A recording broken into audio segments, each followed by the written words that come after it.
हरियाणा में बीजेपी की बड़ी जीत के बाद राष्ट्रवादी कांग्रेस पार्टी एनसीपी के नेता और सांसद प्रफुल्ल पटेल ने अजीत पवार के बारामती विधानसभा सीट से उतरने का ऐलान किया है।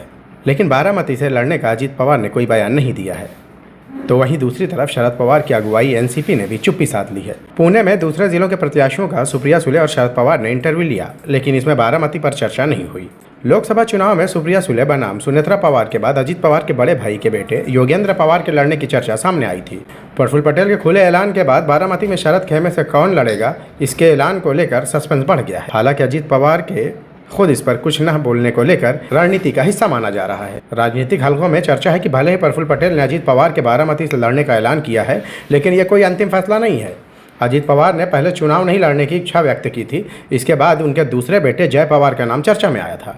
उनके बेटे पारस पवार लोकसभा चुनाव पहले हार चुके हैं। सूत्रों की माने तो अजीत पवार अगर बारामती सीट से हटते हुए अपने बेटे को उतारते हैं तो वह दूसरी स्थिति में राज्य के शिरूर विधानसभा सीट से मैदान में उतर सकते हैं। शिरूर सीट से पिछली बार एनसीपी के अशोक पवार जीते थे।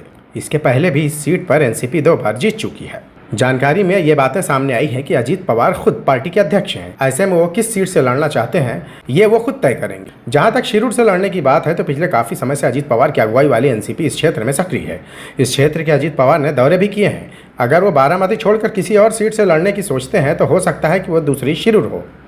लोकसभा चुनाव में भी शिरूर की सीट राष्ट्रवादी कांग्रेस पार्टी यानी अजीत पवार को मिली थी। शरद गुट से लड़े पिछले बार के सांसद अमोल कोल्हे शिवाजी राव अधलराव पाटिल को हराया था।